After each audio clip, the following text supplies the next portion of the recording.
में भ्रम के मूल कारण में भी अज्ञान ही है। जो जैसा है उसको वैसा ही समझने योग्य विकासांश का अभाव ही अज्ञान। पिंड की विघटन क्रिया को मृत्यु, किसी इकाई के एक और प्रकाश पड़ने पर उसके दूसरी ओर जो उसकी छाया पड़ती है उसी को अंधकार संज्ञा है। अगोपनीयता एवं रहस्यहीनता ही यथार्थता है, जिससे ही सहजता की उपलब्धि है। गोपनीयता की संकीर्णता का तथा रहस्यता में से भ्रमकता का प्रसव है। अज्ञान मृत्यु अंधकार एवं भय के वैकल्पिक रूप एवं गुण की कल्पना ही भ्रम है। संकीर्णता तथा रहस्यता से मानव ह्रास की ओर गतिमान है, जिसके कारण विरोध, विद्रोह, आतंक आदि सभी अमानवीय गुण प्रभावी है।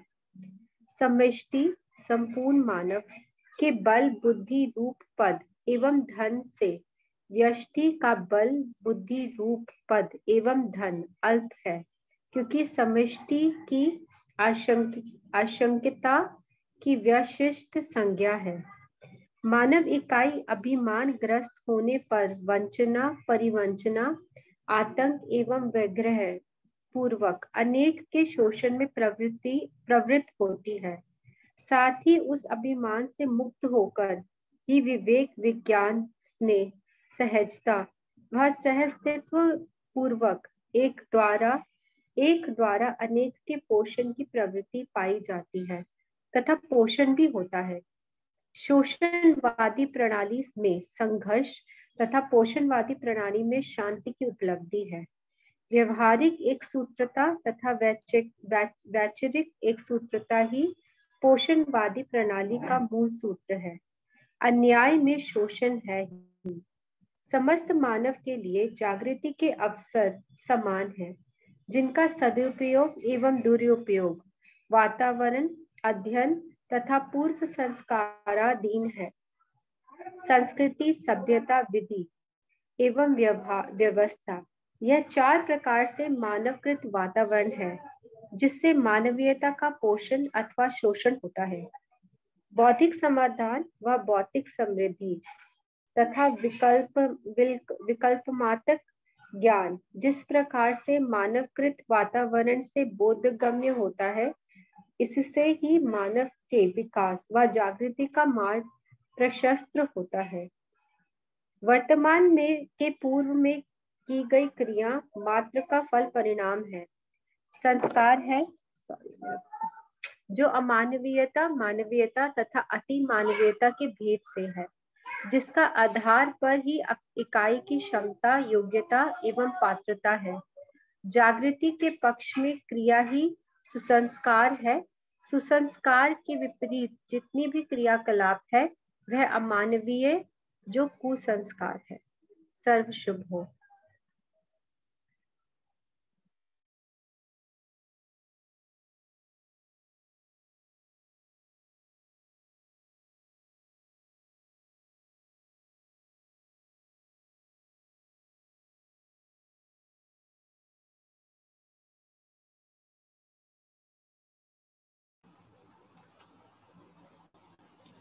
कैसे करें? आप लोग कुछ शेयर करना चाहेंगे, कुछ क्लैरिफिकेशंस या पॉइंट्स?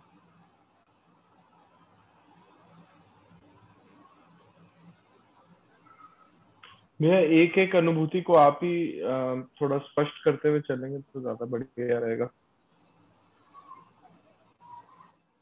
स्टार्टेड विद सहस्तित्व में विरोध ना भैया, वहां से शुरू किया था ना अभी, कि स्वयं स्फूर्त कहाँ से पढ़ना शुरू किया था अभी? स्वयं स्फूर्त जीवन मानवीयता का बोधक है।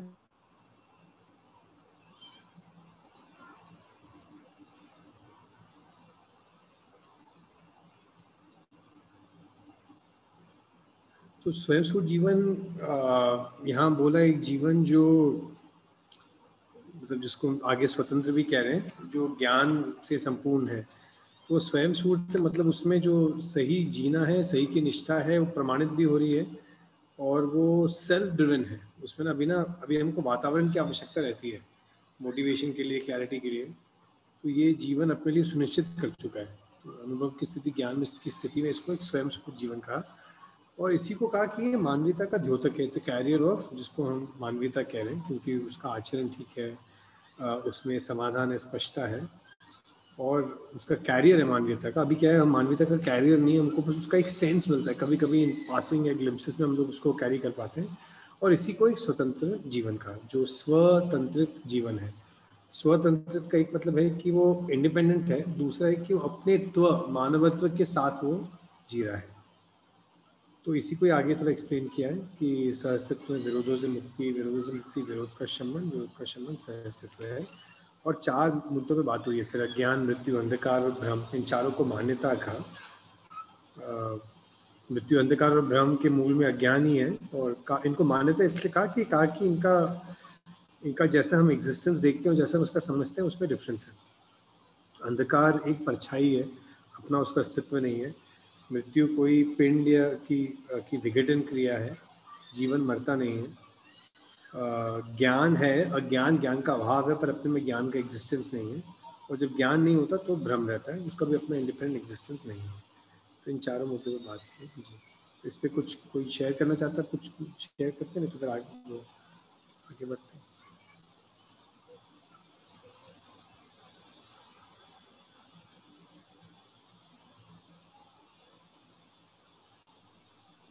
या मृत्यु शब्द पे थोड़ा सा यदि बोलेंगे तो, जैसे अज्ञान समझ में आता है, ज्ञान जी, मतलब अंधकार जैसे परछाई हो गया, प्रकाश का ना होना, भ्रम समझ का ना होना, या ज्ञान मतलब आई थिंक ज्ञान का ना होना। हाँ। तो ये जो नीचे लिखा है, जैसे पिंड की विघटन क्रिया, पिंड भी अब बॉडी को बोला, मतलब एक ऑर्गेनिक मैटर का एक एंटिटी, उसको पिंड बोला। उसकी विघटन क्रिया मतलब द डिकम्पोजिशन और the disintegration of a body, उसको का मृत्यु। तो जीवन की मृत्यु नहीं होती। और अगर देखें तो मैं इज इक्वल टू आत्मा या फिर जीवन। तो मैं मर रहा हूँ, ये अपने में ही एक भ्रम है। जीवन रहता है, शरीर लेता रहता है। शरीर एक समय पे जीवन उसको नहीं चला पाएगा। तो कहा कि मृत्यु एक्चुअली उस पिंड या उस बॉडी का डिसइंटीग्रेशन है, बट नॉट जीवन का। तो उस संदर्भ में इसको मृत्यु बोला गया। सो जो मैं मर रहा हूँ या मैं मर जाऊंगा, कहा कि मैं जिसको हम सही में कहेंगे वो तो नहीं मरेगा, शरीर खत्म हो जाएगा, जीवन रहेगा। That's the context. आप बताइए what else do you think on this? नहीं ठीक है भैया, मतलब ऐसे बोलेंगे कि मैं मर रहा हूँ तो ऑब्वियसली वो तो फिर मान्यता में ही आएगा। लेकिन जैसे जैसे हमारे यहाँ पे ऐसे वर्ड्स भी ऐसे यूज करते हैं ना, देहावसान, मतलब शरीर की मृत्यु हो गई, तो आई थिंक उस कॉन्टेक्स्ट में तो सही लगता है। मैंने देखा भी है, जैसे अभी someone very close was losing a person. अभी तो हम ऐसे ही सोच रहे हैं, पर the sense of loss is very different when we feel that the person वो है हमेशा जीवन रूप में तो है। उससे सेंस ऑफ लॉस भी बहुत अलग रहता है, feel in relation to body से ही जो व्यक्ति का नहीं होना है। तो आई थिंक उससे बहुत सारा चेंज हो जाता है। जैसे हम लोग ये शरीर के जाने को भी कॉन्टेक्चुअलाइज करते हैं, इंडियन ट्रेडिशन में तो रहा ही है, कुछ ट्रेडिशंस में रहा ही है कि दैट्स वाई मरने की प्रक्रिया बहुत इंपॉर्टेंट है, शरीर के मरने की प्रक्रिया, ताकि वो जीवन और अच्छी जगह और आगे जा पाए और आगे कर पाए। And somewhere this is belief culturally भी कि जो भी होगा अच्छे के लिए होगा, कुछ गड़बड़ होगा तो हो जाएगा। बट समवेयर जब ये एक हमारे पास अभी तो एक नोशन है कि जीवन रहता है, शरीर नहीं, पर अगर दिख भी जाएगा तो आई फील देन जो इसको लेके वो है वो भी कम हो जाएगा। मैं कभी कभी ऐसे अपने आप को इमेजिन भी करता था कि इमेजिन कि अभी तक कितने लाइफ टाइम्स हुए हैं और उसमें कितने हुए हैं, उसमें कैसे मराऊंगा, किसमें अचानक मराऊंगा, किसमें यंग मराऊंगा, किसमें मेरा कोई पास का मर गया। सो इट्स बिट स्ट्रेंज, पर मेरे को ऐसे लगता था कि one has already been through all of this in different body lives, bodily lives, पर फिर भी वो भय बना हुआ है। तो हर बार आदमी गो थ्रू करता है फिर भी वो भय बना हुआ, पता नहीं कितनी बार, 50,000, 2,000, 10 बार, पता नहीं, but if you get what I mean कि वो अगर हम ऑलरेडी गो थ्रू कर चुके हैं उस भय को और फिर से रिकवर करके एक और शरीर लिया, फिर भी वो भय बना हुआ है, तो हो सकता है कि बहुत कुछ मृत्यु हमारी बहुत खराब हुई होंगी, कुछ बहुत सहजता से हुई होंगी, कुछ दुखदायी होंगी, कुछ सेलिब्रेटरी हुई होंगी। तो आई फाइंड दैट धीरे धीरे अभी तो एक प्रपोजल है हमारे लिए, उसी से विचार में कुछ रिलैक्सेशन तो होता ही है। There is also then this certain एक रिकंसिलिएशन हो जाता है शरीर के खत्म होने का, तो उसका पर्पस क्या है, उसका प्रयोजन क्या है, जीवन आगे बढ़ता है। तो यहाँ पे भी I think that is what is been referred to यहाँ पे। भैया भ्रम और अज्ञान ये दोनों एक जैसे नहीं प्रतीत होते, इनमें डिस्टिंक्शन, फाइन डिस्टिंक्शन क्या है? वैसे तो भैया ज्ञान ही भ्रम है, पर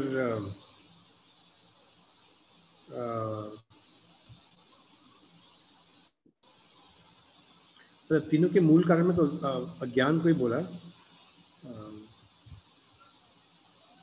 how I think of it is, वैसे आप जो कह रहे हैं एक लेवल में तो वो एक जैसे लगता है, पर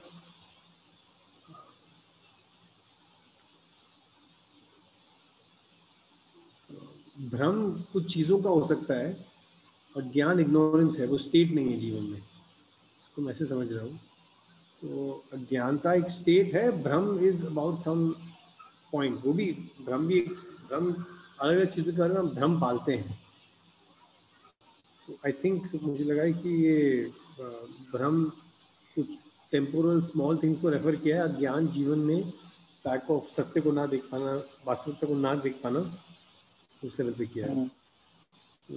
but they are very similar.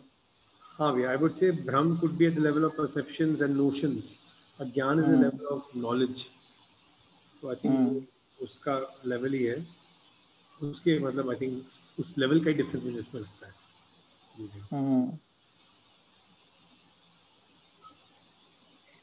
ऐसे ही भय को भी बोला जाता है कि भय भी यथार्थ में नहीं है कुछ।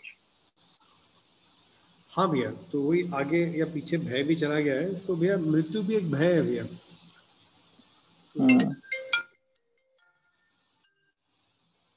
जी भैया, तो वो एक मिनट भैया, जिसने एक साथ में कॉल करे, एक मिनट बस।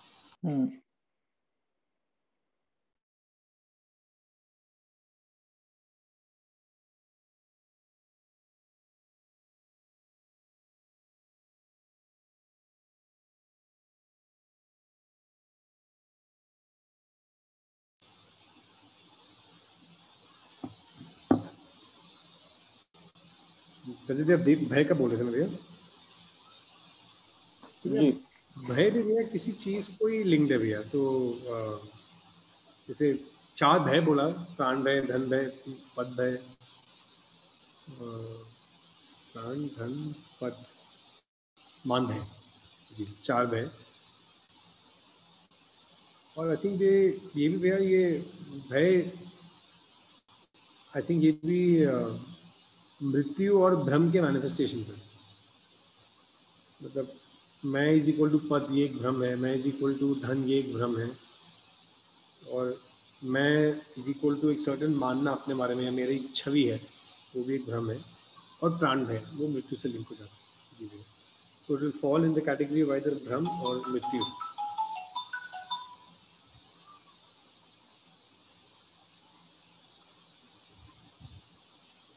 ठीक है भैया? जी भैया। जी, तो भैया भय के जो 4 प्रकार है, आई थिंक अभी हो गया क्या, आगे आता है वो, उसमें वो कब हो जाता है? हाँ भैया, ये पेज 90 पे आता है। हाँ, पेज 90 पे 4 भय आ जाते हैं, विच fall into the category of भ्रम। 4 भ्रम में आते हैं और एक मृत्यु से कनेक्टेड है। तो जब इसलिए कहते हैं जीवन अपने आप को देख लेता है, तो प्राण भय से तो वो हो ही जाता है। और जब धन, पद और मान भी स्पष्ट हो जाता है, तो फिर वो तो फिर उसमें भय नहीं रहता, उसका सदुपयोग उसको स्पष्ट होता है। तो दैट विल कम बिटवीन मृत्यु एंड भ्रम, ये सारी चीजें हैं, सारे भय।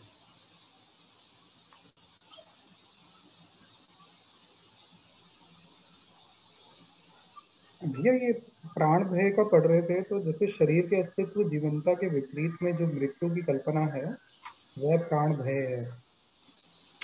तो शरीर के अस्तित्व जीवनता का क्या मतलब हुआ?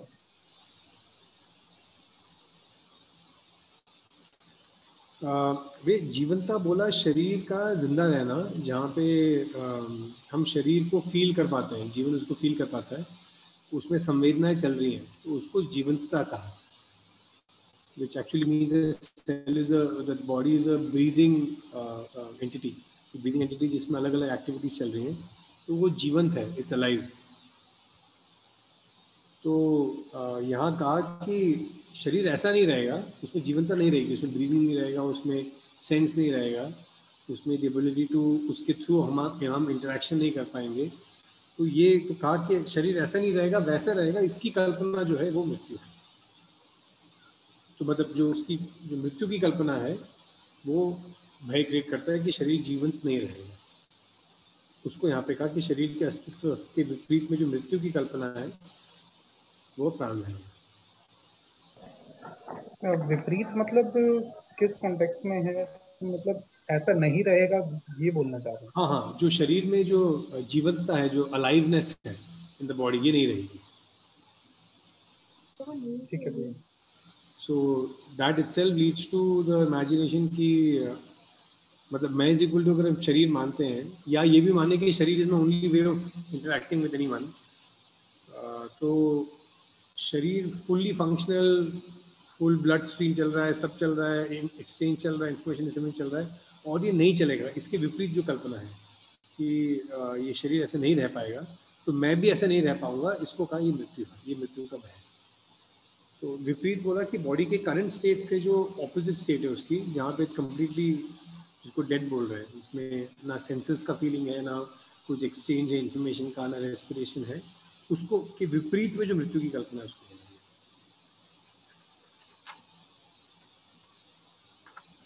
तो उसको मृत्यु की कल्पना भी इसलिए कहा क्योंकि अब हम शरीर की मृत्यु को नहीं सोच रहे, कल्पना भाव, इसलिए कल्पना मतलब वी आर इमेजिनिंग इट, अभी हुआ नहीं है, उसको इमेजिन कर रहे हैं। भय वो है जो हो चुका है या फिर होने वाला है, वैसा उसको लेके भय रहता है जी, तो इसलिए उसको कहा मृत्यु की कल्पना।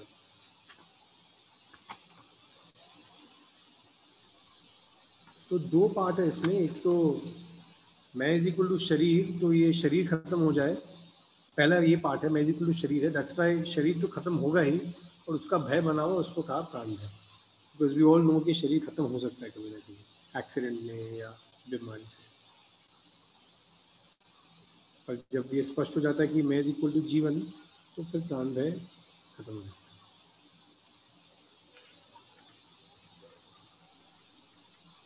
ठीक है भैया, महेश भैया?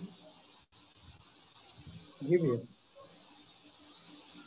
ओह, देव भैया पूछ रहे थे, सॉरी। ये थोड़ा सा इंटरेस्टिंग है। अभी जैसे आई डोंट नो, बता दीजिएगा अगर थोड़ा सा वियर्ड चला और मुझे वॉल्यूम कम आ रही है, is it issue with my laptop कि बाकी सब तुम कम सुनाई दे रहे हैं? कम आ रही है। ओके, मैं थोड़ा सा ऊंचा बोलता हूँ, बेटर। मुझे अभी भी कम आ रही है, बाकी बताएं, बोलिए भैया। नहीं सुनाई दे रहा भैया। अच्छा, अभी कोई स्टिल लेस भैया। ठीक है, कोई नहीं, आगे बढ़ते हैं मेरे ख्याल से। हाँ भैया, आप बोलिए भैया। अच्छा ओके, तो मैं भी ये कह रहा था भैया, थोड़ा सा ऑड लगे तो आप बता दीजिएगा, मतलब अगर कॉन्टेक्स्ट के अनुसार ना हो। जैसे आप मृत्यु और भय इन दोनों को जोड़ के बात कर रहे हैं, तो इसमें मेरा एक क्वेश्चन है कि जैसे मान लीजिए मैं अपने आप को बचाने की कोशिश करता हूँ, चाहे वो किसी इंसान से हो या किसी और चीज से हो, और अब उसके लिए मैं अपने आप को सिर्फ बचाऊं, या उसको सामने वाले को ही कोई के ऊपर ही मैं हमला करूं कि क्योंकि मुझे बचना है, सेल्फ डिफेंस जिसको बोलते हैं।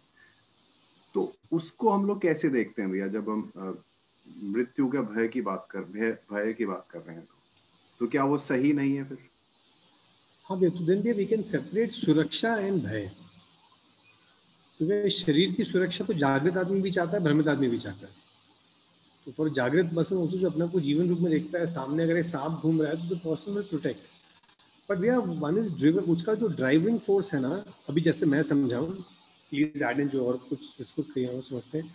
मेरे को ऐसा लगता है कि जो ड्राइविंग फोर्स उसके पीछे होगा, तो जैसे जागृत आदमी भी अपने आप को बचा रहा है, हम भी अपने आप को बचा रहे हैं सांप से या आग से। पर I feel there is a big difference in दृष्टि। उसमें शरीर की सुरक्षा है, इसमें मैं खत्म हो जाऊंगा इसका भय है। तो आई थिंक जो जिस दृष्टि से दोनों एक्ट करेंगे, that will be very different.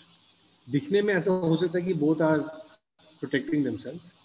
फिर कल परसों ही बात हो रही थी एक सेशन में कि जागृत आदमी भी आग में हाथ डालेगा और फिर हाथ निकालेगा, तो बोलेंगे अरे यार तुमको आग से डर लगता है, तुम्हें तो भय नहीं होना चाहिए। तो वो भय नहीं है, वो शरीर की सुरक्षा है। शरीर भी एक अपने आप में एक हार्मोनियस एंटिटी है, उसकी स्वास्थ्य की समझ होनी चाहिए। उसमें उसका भी हमको बचाना, उसका ख्याल तो रखना है। शरीर को बचाने का मतलब है कि उसकी सुरक्षा और उसके स्वास्थ्य को बनाए रखें, ताकि जीवन जो शरीर से करना चाहते हैं वो हम कर पाए। At the same time, we are open to the fact that body is prone to disease, और अगर एक्सीडेंट्स को नहीं अकाउंट फॉर करें तो एक ना एक दिन हमको ये पता ही है कि शरीर तो खत्म नहीं होने वाला है। तो it's not meant to be, उसकी रियलिटी नहीं है हमेशा रहने की। पर हम उसको एक्सेप्ट नहीं कर पा रहे। सबसे बड़ा कॉन्फ्लिक्ट तो ये है कि अगर हम दर्शन को भी हटा दें, एक कॉन्ट्रडिक्शन ये रहता है कि हम चाहते हैं कि हम जिंदा रहें पर शरीर मरने वाला है। तो ये डायकोटमी हमको समझ नहीं आती है। तो ये भय है, ये भय का एक बड़ा कारण है। उसके साथ साथ जागृत आदमी को तो जो मैं जिंदा रहूं, ये फीलिंग जीवन से आ रही है, वो जीवन एक्चुअली अमर है, तो वो दिख जाता है, तो रिजॉल्व हो जाता है कि जीवन नहीं मरने वाला है। और दूसरा, कोई जागृत भी होगा तो उसके बाद भी वो सुरक्षा में तो एंगेज करेगा, बॉडी की प्रोटेक्शन में, but it not come out of a sense of fear, will come out of a sense of taking care of the body, पोषण के अर्थ में, संरक्षण के अर्थ में और शरीर के सदुपयोग के अर्थ में वो आएगा भी। तो even someone realize will take care of their bodies. जी भैया, मेक सेंस। मेरे पेज में लास्ट वाला जो अभिनुभूति है, गोपनीयता से संकीर्णता तथा रहस्यता से भ्रमकता का प्रसव है, इसको थोड़ा सा बता देंगे? गोपनीयता और रहस्यता के बीच में क्या डिफरेंस है? जी भैया, तो भैया इसके ऊपर वाले में देखें भैया, तो अगोपनीयता एवं रहस्यहीनता ही यथार्थता है, जिससे ही सहजता की उपलब्धि है। तो भैया गोपनीयता बोला एंड रहस्य, दिस रेफर्स टू कि जो अस्तित्व है, जो ज्ञान है ना, वो मिस्टीरियस है या वो सीक्रेटिव है। तो ये गोपनीयता और रहस्यहीनता है। तो Baba ji has maintained that there is no रहस्य इन अस्तित्व। उसका मतलब क्या है कि मानव हर चीज़ का नियम समझ सकता है, देख सकता है कि कुछ चीज़ का प्रयोजन क्या है, और उसके साथ समाधान पूर्वक जी सकता है। और ये अपने लिए नहीं, ये मानव जाति के लिए भी हो सकता है। This is the core promise Baba ji is coming from and is जो वो प्रतिपादित कर रहे हैं मध्यस्थ दर्शन में। अब ये जैसे अज्ञानता, मृत्यु, अंधकार, इन सब चीज़ को ऊपर देखा, अगर ज्ञान स्पष्ट नहीं होता तो इसकी कॉन्टेक्स्ट में क्या होता है कि फिर इन चीज़ों से डील करने के लिए बहुत और चीज़ें आ जाती हैं।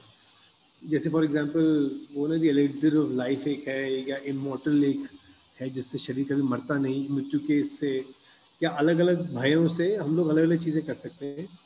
तो ये नियम नहीं है, पर इनसे कुछ, पर इसको पर लाइफ क्या है, ज्ञान क्या है, ये कुछ ट्रेडिशंस में ये गोपनीयता, सीक्रेटिव, मिस्टीरियसनेस में जा चुका है। अब जी कह रहे हैं अगर मिस्टीरियसनेस में जाता है तो संकीर्णता आ जाती है। संकीर्णता means the narrowness of mindset. तो अगर गोपनीय रहती है, सीक्रेटिव रहती हैं, तो जैसे आप देखिए मनोविज्ञान शिविर में इतने सब लोगों ने सवाल पूछे, अगर आंसर आता कि कुछ है, वो जो कुछ देर बाद क्लियर होगा, अभी कुछ है, अगर कुछ है बार बार बोलते रहते हैं, उसको डिफाइन नहीं करती नॉलेज की परंपरा, ज्ञान की परंपरा, तो कुछ है में आदमी की कल्पनाशीलता दौड़ती है और फिर वो ऐसी जगह जाता है। और मुझे भी लगता है कि आदमी की ना भ्रमित अवस्था में ना एक रहस्य की तरफ, एक कुछ सीक्रेसी की तरफ, की तरह something else, it can't be so clear and black and white and simple, उसकी तरफ ये परंपरा का हमें वो भी है, एक एक प्रभाव भी अभी छूटा हुआ है, तो उससे ना we can become very narrow mindedness. Interpretation में बहुत सब्जेक्टिव, बहुत वेरिएशन, कभी कॉन्ट्रडिक्टरी बातें भी हो सकती हैं। तो यहाँ लाइन है कि गोपनीयता से संकीर्णता, सीक्रेटिवनेस से संकीर्णता, माइंडसेट की नैरोनेस आ सकती है, और रहस्यता मिस्टीरियसनेस से भ्रामकता का प्रसव, उससे भ्रम उत्पन्न हो सकता है। तो इससे स्पष्ट नहीं होगा, तो इंटरप्रिटेशन में आदमी कल्पनाशील को दौड़ाते हुए और ऐसी कई चीज़ें सोच सकता है जो रियलिटी से बहुत दूर है। This is what this line intense. ठीक है भैया। Anything else to add here to this? नहीं ठीक है भैया, समझ आ गया थोड़ा। मैंने भी एक बार, कई बार ये कोड किया है कि एक बार मैं अमरकंटक में था and I was going to catch a train, Baba ji called me and he said कि हमको समझ में आया, तुमको नहीं समझ में आया, तुम्हारे लिए है चमत्कार। हमको भी समझ में आया, तुमको भी समझ में आया, तो कोई चमत्कार नहीं है, ये दोनों को ही स्पष्ट है। तो बस एक लाइन बोली and I don't know why he called me back. One of the few, I don't have a big bank of stories with Baba, but one of the few times he just called me and said अब जाओ। तो मेरे को अचानक लगा ना कि जो जिसके लिए स्पष्ट नहीं होता उसके लिए फिर वो सीक्रेसी, मिस्टीरियसनेस से चमत्कार के रेंज में जाता है, पर जब वो स्पष्ट हो जाता है तो ये चीज़ें, ये भ्रम है, ये अंधकार, मृत्यु, अज्ञानता, इन सब का जो पूरा रेंज है उससे छट के वो नियम की तरफ वो चला जाता है। तो फिर वो सस्टेनेबल भी रहता है और सभी उसको ऐसे देखेंगे, ऐसा नहीं कि कोई उसको क्लियरली देखेगा, कोई उसको नहीं देखेगा।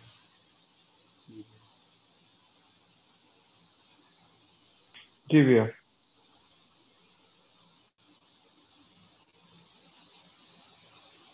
भैया उसी में 87 में भैया जो सेकंड बुलेट पॉइंट है कि संकीर्णता तथा रहस्यता से मानव ह्रास की ओर गतिमान है, जिसके कारण विरोध, विद्रोह, आतंक आदि सब अमानवीय गुण प्रभावी हैं। बिकॉज वी कैन सी कि मुझे लगता है अगर आपको कुछ क्लियर है, मुझे थोड़ी देर तक मैं सुन सकता हूँ आपकी बात कि ठीक है राहुल भाई आप मुझे ज़्यादा जानते हैं तो मैं आपको भी फॉलो करता हूँ, बट वो स्पष्टता या उसके पीछे के कारक तत्व या पीछे का जो नियम है मुझे क्लियर नहीं होगा, तो कुछ देर बाद मैं अपनी कल्पना दौड़ाऊंगा और मेरा आपकी तरफ भाव भी बदलेगा कि वो मुझे क्यों नहीं रिवील हो रहा। उसी में क्या society can go into protecting knowledge में, और या फिर उसको रिस्ट्रिक्ट करने में, या उसका एक मिस्टीरियस क्लाउड डेवलप करने में समाज में विरोध, विद्रोह, आतंक, ये सब कहने पूरा range of negative human emotions आ सकता है। माइंडसेट भी नैरो हो जाती है, अपने पढ़ाई की दीवार ज़्यादा हो जाती है, तो पूरा रेंज बाबा जी ने उसके साथ एक्सप्रेस किया।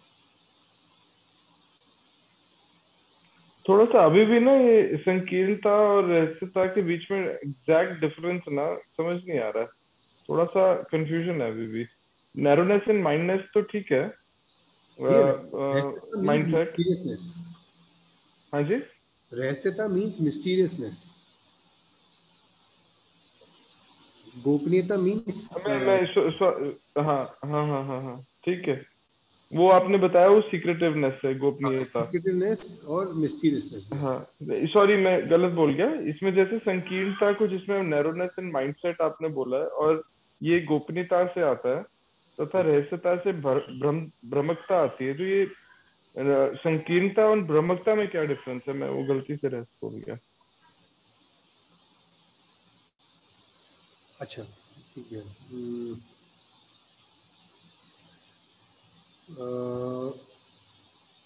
आप कह रहे हैं कि बाबा जी ने ये स्पेसिफिक वर्ड उसके लिए और ये उसके लिए क्यों कहा है ना, संकीर्णता गोपनीयता के लिए क्यों कहा, भ्रामकता रहस्यता के लिए क्यों कहा, है ना भैया? जी जी जी जी।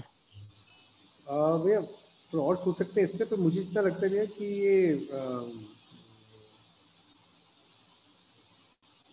ये रहस्यता से तो जब ये क्लियर ही, मतलब दोनों के दोनों कनेक्टेड भी हैं। सीक्रेसी से क्या होता है कि चीज़ें रहस्य में चली जाती हैं, या रेस्ट्रिक्टेडनेस से, कंट्रोल इससे, गोपनीयता से।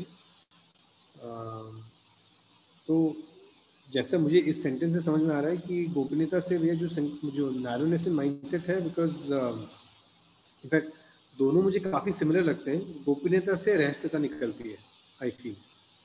अगर चीज़ें गोपनीय रहेंगी तो फिर उससे रहस्य बनता है, मिस्टीरियस बनती है, लोग अपनी कल्पनाशीलता लगाते हैं।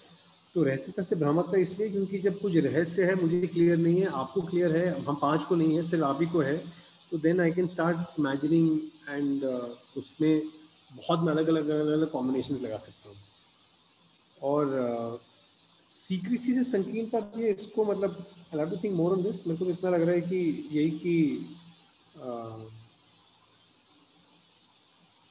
पता नहीं भाई, मुझे इसका भी ये मतलब भ्रम से कनेक्टेड लग रहा है। नैरोनेस इन माइंडसेट इसलिए क्योंकि नियम की स्पष्टता नहीं है। I think that's one big factor in this. जी भैया, अभी तो मुझे इतना ही लग रहा है भैया। I think more on this. मैं बताता हूँ अगर कुछ और इसमें निकलता है कि स्पेसिफिकली उनके लिए क्यों यूज़ किया है। किसी और को कुछ लग रहा है तो शेयर कीजिए। भैया ऐसा हो सकता है ये गोपनीयता मतलब पर्सनल ट्रेट जैसा लगता है, जैसे मैं किसी बात को गोपनीय रखना चाहता हूँ, तो ये भी अपने तक ही सीमित रखना चाहता हूँ, तो उसकी वजह से नैरो माइंडेडनेस दिखाई देता है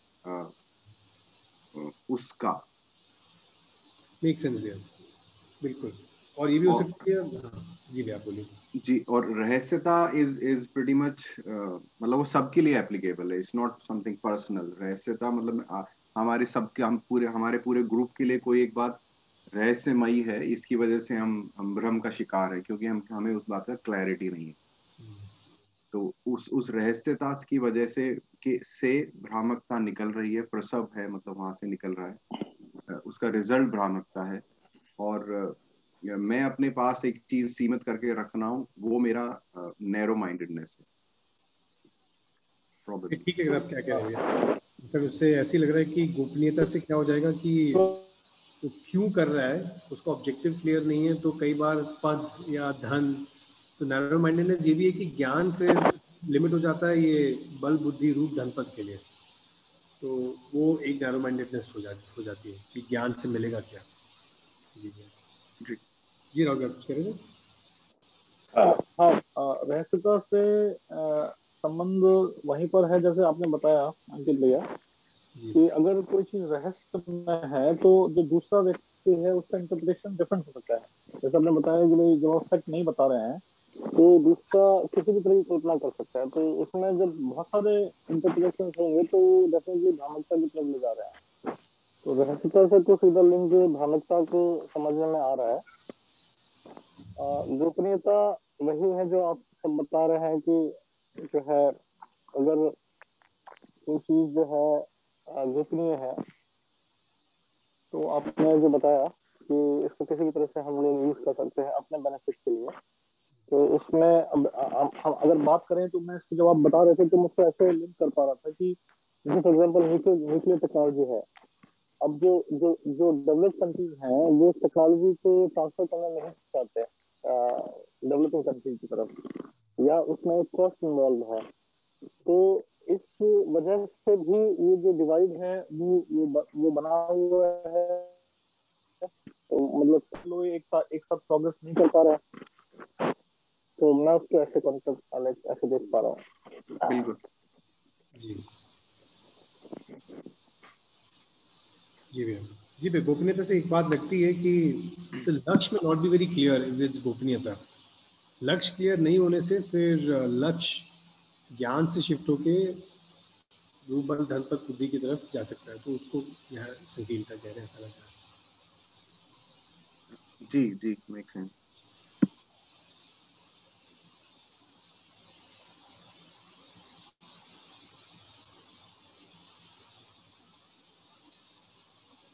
नेक्स्ट पेज में भी यही है कि शोषण और पोषण का एक बात आता है, जो आगे भी एक वेरी ब्यूटीफुल चैप्टर जो आगे आता है। आगे ही है शोषण पोषण। तो कि किस टाइप का एनवायरनमेंट या किस टाइप की प्रणाली या पद्धति समाज में रहनी चाहिए।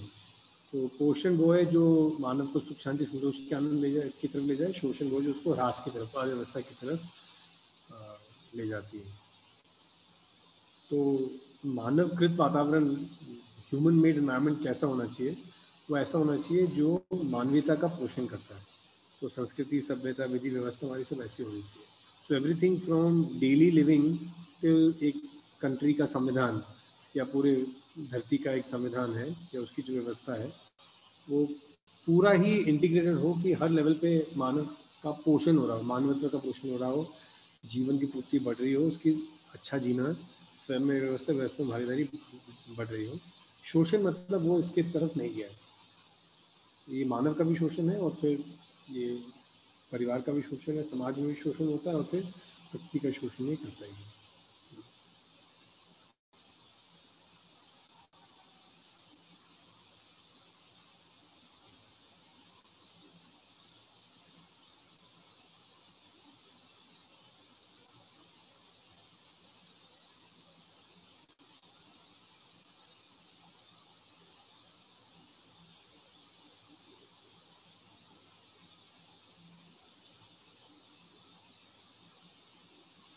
उसके लास्ट पैराग्राफ में बाबा जी ने संस्कार को तो डिफाइन किया अच्छे से।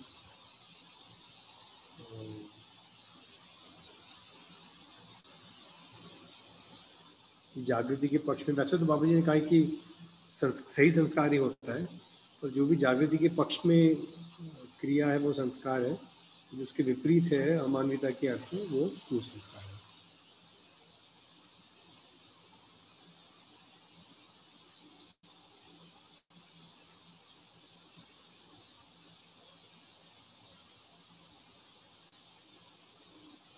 जो पूरा जो फ्लो है अभी जो हम पढ़ रहे हैं उसका यही है कि जीवन में कोई एक भ्रम है, मृत्यु है, अंधकार का मृत्यु का भय है, ये अज्ञानता है, तो फिर उसका मैनिफेस्टेशन कैसे होता है? तो जो सारा रूप बल धन पद बुद्धि है उसका नियोजन व्यवस्था की तरफ, मानवीयता की तरफ नहीं होती, वो अमानवीयता की तरफ और व्यवस्था की तरफ जाता है। तो दैट इज द ये अगर यहीं से दृष्टि मानव की नहीं हुई ठीक, तो फिर उसका जो डायरेक्शन है वो वहाँ चला जाता है। तो भ्रम से होते हुए मानव में अभिमान है, जिसके नीचे वाला पैराग्राफ है, जिसमें आतंक, फिर ये शोषण होना, शासन होना, ये है। और अभिमान से मुक्त होता है जब उसमें ज्ञान हो जाता है, जो अज्ञानता का ऑपोजिट है, तो फिर वही ज्ञान पूर्वक चलता है। तो इसी में जो ये जो चैप्टर का जो टाइटल भी है, नेक्स्ट में आएगा वो मानवीयता। This is builds up to the title कि किस प्रकार का वातावरण मानव के लिए हो, और भ्रम मूल में रहता है तो समाज में कैसा मानव किस दिशा में या तो परिवार या मानव जाता है, उसका मानव।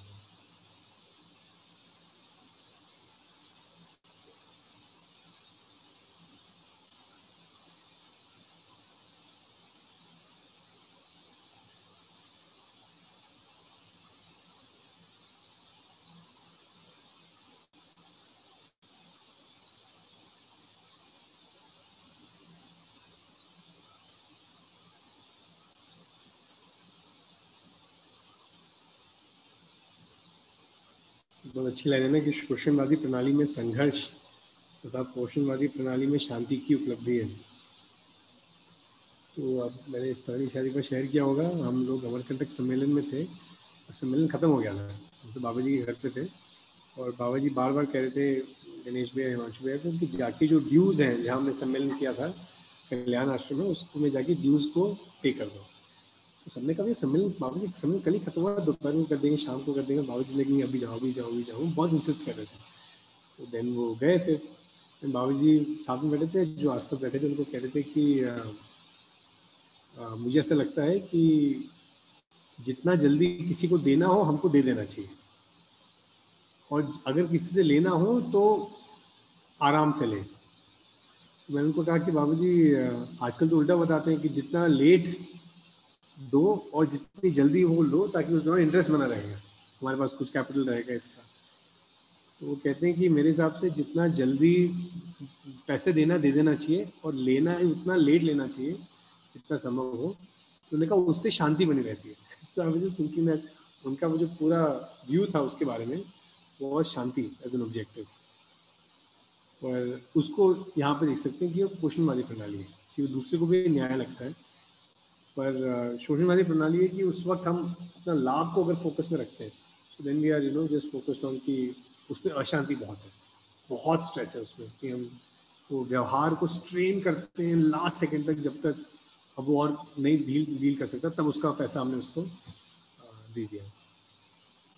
और जितना भी मतलब मेरा तो छोटा सा ही रहा है film company, but lot of people deal with lot of things, they keep saying कि जिनके साथ पेमेंट्स टाइम पे होती हैं उनके साथ लोगों को बहुत शांति रहती है।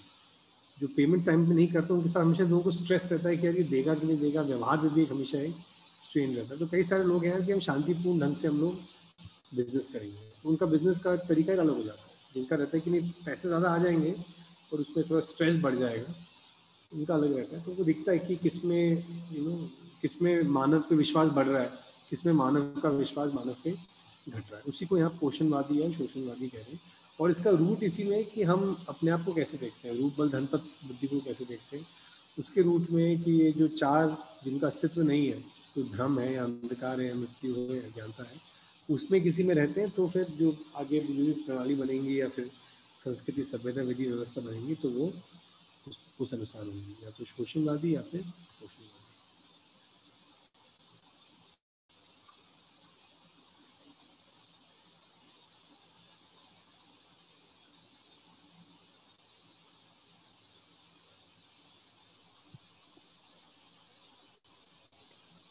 बुक तो भैया कंप्लीट हो गई है, उसके आगे के जो वो चीजें हैं उनको करें या फिर कैसे आगे देखें तुम्हें?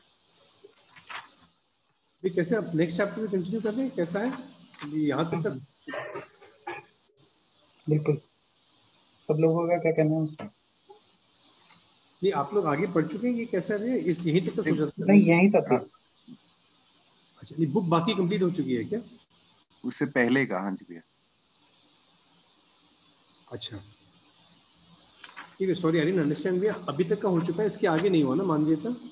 जी, अभी जो लाइन आज पढ़ना शुरू किया जिस लाइन से, उस लाइन से पहले तक कल हुआ था। और अच्छा अभी आगे बढ़ रहे हैं ऐसे करके। तो अभी हम ये मानवीयता वाला चैप्टर शुरू कर सकते हैं। ठीक है।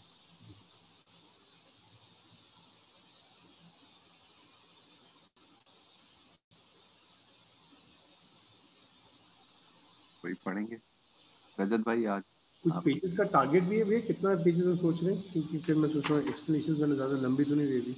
नहीं भैया, जितना जितना एक लाइन पे आप ज्यादा हमें गाइड करेंगे उतना और भी अच्छा है हमारे लिए।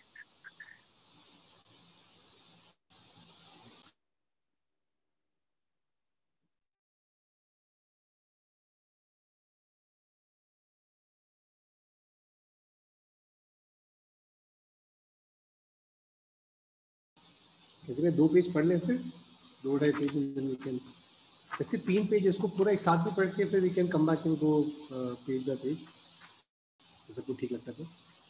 मानवीयता 3 पेज का अध्याय है।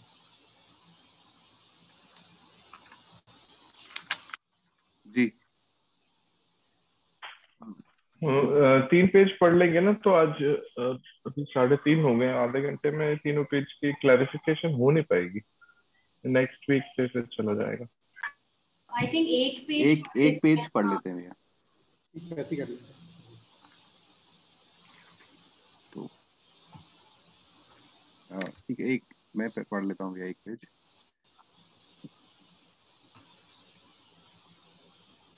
ओके। मानव के लिए मानवीयता, देव मानवीयता, दिव्य मानवीयता ही एकमात्र सुख, शांति, संतोष, आनंद के लिए आधार है।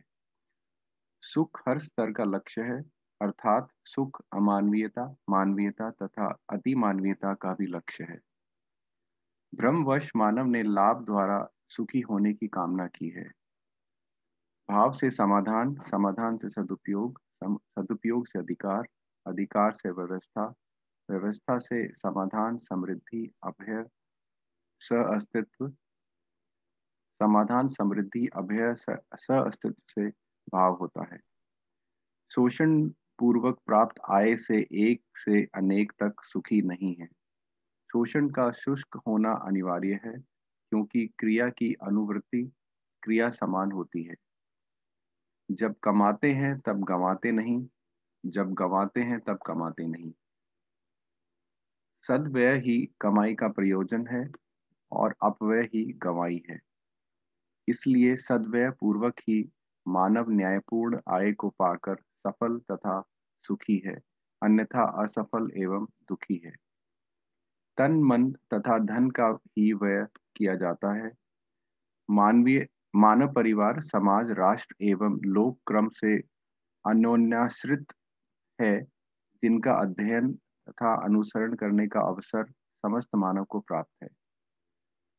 मानव परिवार, समाज, राष्ट्र तथा लोक प्राप्त अवसर तथा अनुसरण क्रिया के आवश्यकीय नियमों के पालन द्वारा ही सफल हुए हैं, इसके विपरीत असफल हुए हैं।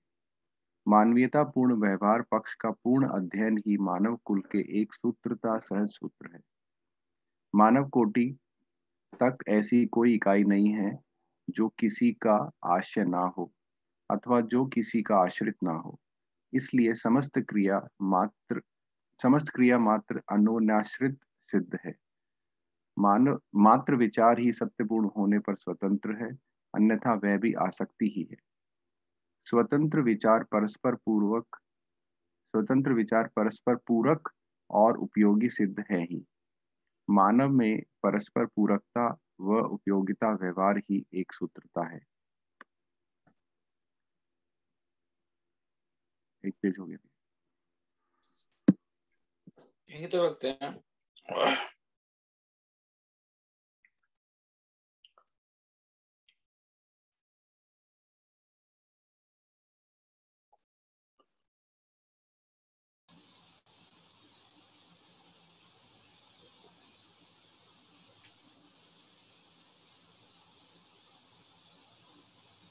तो ये आई फील ये चैप्टर में जो कवर होगा ना वो ये है कि जीने का स्पष्टीकरण है कि भ्रमित हो या जागृत हो, मानवीयता क्या है, उसकी वस्तु क्या है, वो उसको पाने की प्रक्रिया क्या है। I think that's what should be the content of this chapter. तो इस पेज में भी वही है, तो शोषण और पोषण की बात आई है, सद्वय अपव्यय की बात आई है। तो जब जीने में हम मानवीयता को कैसे देखते हुए जाएं। और एक बात इंटरेस्टिंग है कि यहाँ आ रहा है कि जैसे बेस बाबा जी ने हमेशा बनाया है कि चाहना सुख शांति संतोष आनंद का ही है, और हर व्यक्ति का सुख हर स्तर पे उसका लक्ष्य भी सुख ही है। और फिर आगे जो अन्योन्याश्रित की बात आई है कि मानव परिवार समाज राष्ट्र ये सब ऑटोमेटिकली आपस में इंटरकनेक्टेड है, वही दूसरे के साथ कनेक्टेड है, एक दूसरे के आश्रय में है। तो अगर उनको हम समझते हैं तो फिर तो मानवीयता को हम पा ही लेते हैं, नहीं समझते तो अमानवीयता आती है, पर फिर भी जब समझ जाएंगे तो मानवीयता ही पाएंगे। तो एक रीअश्योरेंस है कि मानवीयता पाने का तरीका क्या है। तो ये इसका एक एसेंस लेवल पे है, जो ये आगे जाके आता है कि जो 5 बौद्धिक नियम है उसके बारे में बात होती है कि स्नेह, विद्या, सरलता, असंग्रह, अभ्यता, कैसे हाउ दीज 5 मानवीयता कैसे उससे समझें, इसके अभ्यास से कैसे मानवीयता की तरफ पहुंचते हैं और हमारे जीने में आता है तो मानवीयता को पा लेते हैं। उसके आगे इसमें है। आप बताइए कुछ इस पेज पे स्पेसिफिक होगा तो उसको फिर we can also discuss that. भैया ये है ना, शोषक का शुष्क होना अनिवार्य, क्योंकि क्रिया की अनुवृत्ति क्रिया समान होती है। और इसका नेक्स्ट पॉइंट, जब कमाते हैं तब गवाते नहीं, जब गवाते हैं तब कमाते नहीं। जी, आप में से कुछ शेयर करना चाहेंगे पहले? शोषक का शुष्क होना अनिवार्य है क्या है, कोई रखिए, इसको अच्छा रहेगा। फिर ये दोनों बुलेट पॉइंट्स पे रखना चाहते हैं।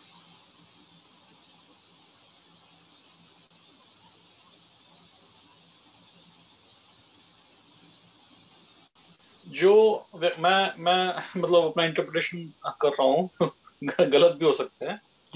यहाँ पर जो समझ पा रहा हूँ जो शब्द हैं वो ये है कि जो शोषक है उसका शुष्क होना मतलब उसका अंत होना अनिवार्य है। इसका कारण क्या है कि क्योंकि क्रिया की अनुवृत्ति क्रिया समान होती है। तो शब्दशः जो मैं समझ पा रहा हूँ कि अगर कोई व्यक्ति किसी का शोषण कर रहा है तो उसका इम्पैक्ट भी उसको पड़ेगा, इसलिए उसका शुष्क होना अनिवार्य है। क्रिया की अनुवृत्ति क्रिया समान, आई थिंक मतलब उसका रिपीटिशन की। जब अनुवृत्ति क्रिया मींस जो बार बार होता है वो, है ना? जी जी जी। तो हाँ मतलब एक्सप्लॉयटेशन अगर है तो वो फिर अपने आप को दोहराएगी, फिर बार बार होगी। अगर वो जीरो है तो जीरो का रिपीटिशन जीरो रहेगा। हमने देखा है कि समाज में जो भी गलतियां हो रही हैं या जो कोई गलत व्यक्ति है तो वो बहुत ज्यादा थोड़ी टेम्परेरी तो प्रोग्रेस होती है लेकिन इवेंचुअली वो नष्ट हो जाते हैं अपने आप ही। तो ये शायद उस तरफ इंडिकेशन है। तो शोषक का शुष्क, from what I understand, is the exploiter becoming the exploited. Yep. है ना? शुष्क वो है जो एक्सप्लॉइटेड है ना, और शोषक है जो एक्सप्लॉइटर है। तो या इसको मतलब जो मुझे याद है कि इसको जैसे समझा था कि जो शोषक है ना उसका भी शुष्क का अर्थ ये भी है कि मतलब वो मूल्यहीन हो जाता है, वो उसमें जो सुख की चाहना है मूल्यों के लेवल में वो उसको नहीं मिलती। तो एक्सप्लॉइटेड मतलब आप कुछ चीज का तो डिप्रिवेशन आप में आ चुका है, यू डिप्राइव्ड ऑफ समथिंग, तभी उसको एक्सप्लॉइटेड कहते हैं।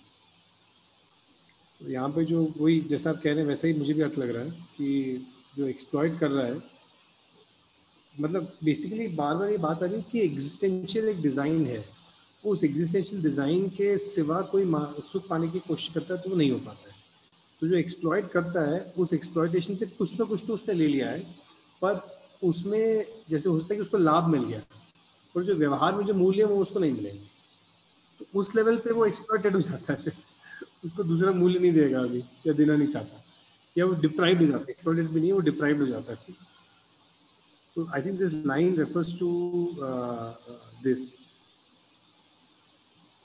और नीचे वाला कोई जोड़ना चाहते तो बताइए, जब कमाते हैं तब गवाते नहीं, जब गवाते हैं कमाते नहीं। अंकित भैया एक चीज यहाँ पे इसको पॉजिटिव अगर उसमें देखा जाए कि क्रिया की अनुवृत्ति क्रिया समान है, तो इसको हम पॉजिटिव सेंस में कैसे देख पाते हैं? अगर कोई प्यार करता है तो मतलब इसको मैं पॉजिटिव समझना चाह रहा हूँ कि इसी सिद्धांत को हम अपनी लाइफ में मतलब पॉजिटिव कैसे क्रिएट कर सकते हैं। अगर ये फैक्ट है कि क्रिया की अनुवृत्ति क्रिया समान होती है, तो क्या हम ये कह सकते हैं कि जब हम प्यार फैलाते हैं दुनिया में तो प्यार जो है या लव जो है वो अपने आप ऑटोमेटिकली बढ़ेगा? आई थिंक अगर भैया मैं ऐड करूं तो इसकी नेक्स्ट लाइन में इसका एक्सप्लेनेशन आ रहा है कि जब कमाते हैं तब गवाते नहीं। तो जब हम कमाई कर रहे हैं हम दूसरे को भी पोषण कर रहे हैं उसका, तो उसकी वही क्रिया हो रही है, तो हमें भी वही क्रिया बढ़ती ही रहेगी, मतलब उसमें गवाही तो कहीं आएगी नहीं। आई थिंक ये दोनों इसलिए एक साथ आए हुए हैं, इसी में दूसरा एक्सप्लेनेशन है। जैसे आप कह रहे हैं ना, उसका पॉजिटिव भी यही आ गया, जब कमाते हैं तब गवाते नहीं। और इसमें शोषण में देखेंगे तो जब गवाते हैं तब कमाते नहीं। पर आपको क्या लग रहा है कि किस चीज के कमाने और गवाने की बात हो रही है यहाँ पे? मतलब कमाने में तो मेरे को लग रहा है संबंध में, मतलब व्यवस्था में, उस चीज में ही उसका आशय है। और गवाने में तो मतलब वही हम जब बॉडी कॉन्शियसनेस में भ्रमित अवस्था में रहते हैं तो उसकी बात हो रही है। तो मुझे भी लग रहा है कि यहाँ पे कमाना गवाना is also in the sense of संबंध एंड मूल्य, नॉट जस्ट वस्तु, सिर्फ धन या वस्तु के लेवल पे। बिल्कुल बिल्कुल जी। तो ये आई थिंक रजबी आप जो पूछ रहे थे ना, जैसे शिल्पा जी कह रही है, मुझे भी ऐसे ही लग रहा है कि जो एग्जिस्टेंशियल डिजाइन है, जैसे वो ना सुखी सुख बांटता है, दुखी दुख बांटता है ना। ये सुख शांति संतोष आनंद में से कोई भी ऐसी चीज नहीं है जिसको शेयर करने से वो कम होती है, इनफैक्ट दूसरे पे तो उसका एक पॉजिटिव इफेक्ट ही पड़ता है। तो आई थिंक ये जो क्रिया का अनुवर्ती क्रिया समान होता है, इसका भी ये देख सकते हैं कि we all gravitate towards people who are happy and confident and care. हमको भी आसपास ऐसे लोग चाहिए, तो उसका इम्पैक्ट हम पे भी पॉजिटिव ही होता है। और धीरे धीरे जो भी नेगेटिव आदमी होता है, अगर हमको जब तक हमको बहुत धन चाहिए हो तो उसके साथ चिपके रहते हैं, जैसी हमारी वो एक बाध्यता हट जाती है हम उस जगह से हट जाते हैं। तो हम भी ऐसी लूप्स में रहना चाहते हैं जहाँ पे मानवीयता हो। मानवीयता मतलब उसको और खोलेंगे तो संबंधों में जहाँ पे मूल्य हो, जहाँ पे एक सेंस ऑफ रिलैक्सेशन हो, अंदर भी हो बाहर भी हो। तो ये पॉजिटिविटी में देखेंगे तो ऐसे दिखता है क्या कि anything we can take of मानवीयता, बीइंग ह्यूमन, मूल्यों को लें, विश्वास सम्मान को लें, सुख शांति संतोष आनंद को लें, धीरता विरता उदारता को लें, वैसे किसी को भी लें तो भैया उसका जो रिस्पॉन्स होता है वो ऑफन वो वैसा ही आता है, इन द सेंस कि एटलीस्ट वो दूसरे को ऐसे आयामों में प्रभावित करता है। जैसे हमारे साथ कोई न्यायपूर्ण तरीके से बिहेव करता है तो उसकी खुशते कि उसका फाइनेंशियल लॉस हो रहा हो, पर मूल्य के लेवल पे वो व्यक्ति तो तृप्त है ही, और मुझे भी उसका कुछ तो भास आभास तो होता ही है। मेरी स्थिति और होती है तो फिर मैं उसको और अच्छे से मैं ले पाता हूँ। बताइए क्या, व्हाट डू यू थिंक?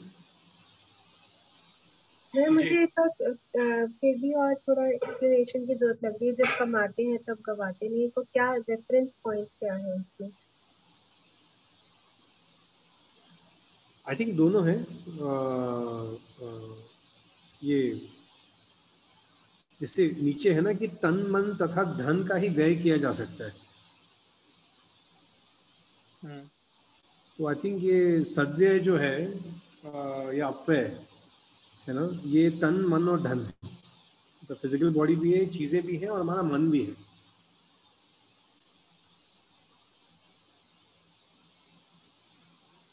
तो कमाना और गंवाना की वस्तु अभी तक हम सिर्फ धन मान रहे थे, वो तन और मन भी है।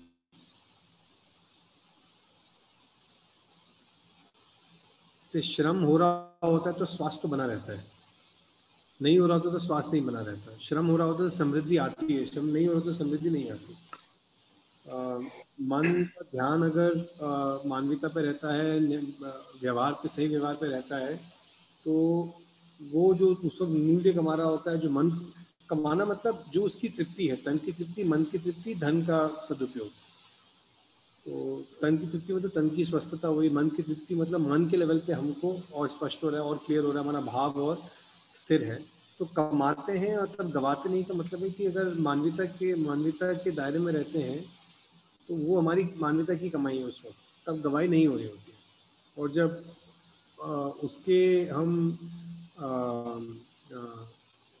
अमानवीयता के दायरे में, अमानवीयता के शोषण पूर्वक रहते हैं, तो तब हम मानवीयता से जो मिल रहा होता है, जो उनको सुख शांति जीवन मूल्य या संबंध मूल्य मिल रहा होगा, उसकी संभावना कम हो जाती है। तो तब हमें, अगर हम गंवा रहे होते तब हम कमा नहीं पाएंगे। तो आई थिंक ये लाइन उस कॉन्टेक्स्ट में भी है, तन मन धन के कॉन्टेक्स्ट में। क्योंकि भैया लोग ना एक ही एस्पेक्ट पे पूरा अपना फोकस कर देते हैं ना, तीनों का नहीं होगा, या धन होगा या अपने स्वास्थ्य बनाने में लगे रहेंगे, तो वहाँ इम्बैलेंस भी पूरा क्रिएट होगा ना। एक तो इम्बैलेंस भी है, दूसरा लक्ष्य का भी बड़ा उसमें रोल है। अभी तो सिर्फ सारा का सारा वो धन के लेवल पे हमें लाइंस, शुरू में भी लाइंस हम धन के लेवल पे पढ़ रहे होते हैं, फिर तन और मन के लेवल पे भी लाइंस को पढ़ते हैं जी। तो एक मानवीयता में एक बड़ा चीज़ है कि धन से हटके जीवन जो चाहता है उसको वो सेंटर में आ जाता है। तो तब शोषण करना हम नहीं चाहते, तब हम सही को समझना चाहते हैं, तो तब हम ये कमाई की तरफ जाते हैं, ना कि गवाई की तरफ। पर अगर वो नहीं दिखता फिर वो कंफ्यूजन हो जाता है उससे। तो जैसे ये ऊपर का एक ये है ना, जो आप देखेंगे जो सेकंड है ना, सेकंड अनुभूति है कि भ्रमवश मानव ने लाभ द्वारा सुखी होने की कामना की है। तो अभी आप जो कहते हैं Gurleen ji, that's what the driving force, that summarises right now आज की सोसाइटी। कि भ्रमवश ही मानव ने लाभ के द्वारा, मतलब सुखी, ऊपर फर्स्ट अनुभूति कि मानव सुख चाहता है, शांति संतोष आनंद चाहता है, और हर स्तर पे वो सुख ही चाहता है, पर भ्रम में उसका सुख लाभ में उसको दिखता है। लाभ में जब मानव जीता है तो अनुभूति 3, 4, 5, 6 शुरू हो जाती है कि वो लाभ चाहिए तो वो शोषण पूर्वक ही करता है। शोषण पूर्वक मतलब उसमें कुछ मूल्य हमने नहीं दिया। शोषण का मतलब वो मैंने मानव का सम्मान नहीं किया, उसका जो न्यायपूर्ण उसको देना चाहिए वो मैंने ध्यान नहीं रखा।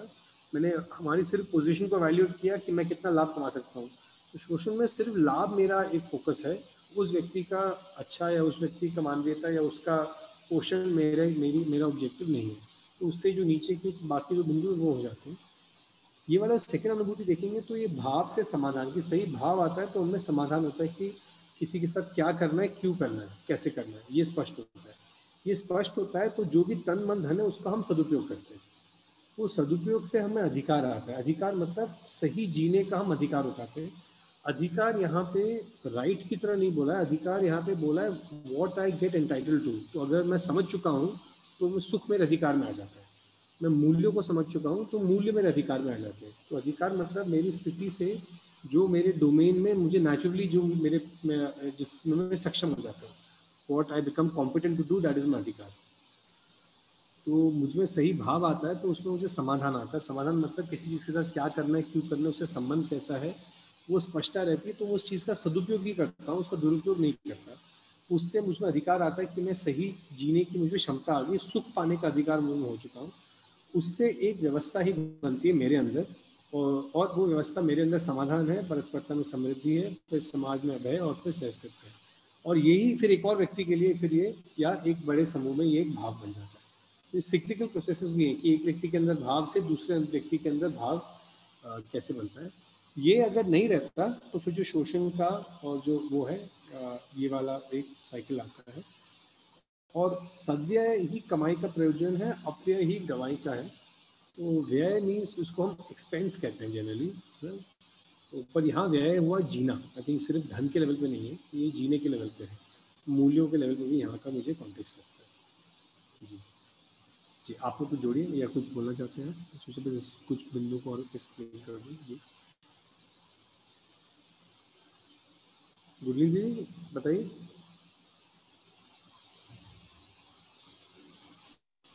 हाँ भैया, आप बोल रहे हैं तो फिर थोड़ा और ओपनिंग हो रही है, क्योंकि बहुत बड़ी परंपरा में है ना कि आप एक जैसे कहेंगे कि आप दूसरों के लिए ही करते रहे और अपने अपने लिए नहीं सोचा या गवा दिया, कुछ गवा दिया ना। तो यहाँ पर मतलब जो ओपनिंग हो रही है वो ये हो रही है कि अगर आप समृद्धि पूर्वक परिवार के साथ चलते हुए आप करेंगे तो कहीं ना कहीं उसको कमाने में कोई कुछ गवाना नहीं होगा, वो कमाना ही होगा। अनलाइक जो बाहर बाकी जगह पर आप एक ही जगह फोकस करके कहते हैं कि दूसरी जगह पर तो आपने ध्यान नहीं दिया, you lost it. I mean मतलब टाइम चला गया, कुछ और चला गया, वैसे बात करते हैं। तो ये वैसा ही है, लाइक अभी तो यही है कि गंवाने का मतलब है कि धन गंवा दिया, कमाने का मतलब है कि धन कमा दिया। तो ऐसा नहीं कह रहे कि धन को कमाना नहीं है, उसको उसका समृद्धि उसका नियोजन है। पर मानव और चाहता क्या है, तो यहाँ फोकस की पॉइंट है कि मानव सुख चाहता है, पर अभी हम कह रहे हैं कि मानव धन चाहता है, मानव लाभ चाहता है। तो बाबू जी कह रहे हैं कि फर्स्ट पॉइंट को याद रखते हैं तो मानवीयता का चक्कर शुरू होता है। सेकेंड पॉइंट भ्रम है। तो पिछले चैप्टर में इसलिए भ्रम की बात आई। तो भ्रम में अगर है कि मैं इज इक्वल टू शरीर, सुविधा इज इक्वल टू सुख, तो फिर आदमी शोषण की तरफ जाता है और अपव्यय की तरफ जाता है, तन मन धन का सदुपयोग नहीं कर पाता। सो इर्रेस्पेक्टिव ऑफ द अमाउंट ही और शी अर्न्स और लिव्स विद, उसमें जो तृप्ति है व्यक्ति में वो नहीं रहेगी। तो ये भी कह रहे हैं, ये भी एक वो एक नियम है। अगर ये स्पष्ट होता है तो फिर वो तृप्ति की तरफ बढ़ेगा।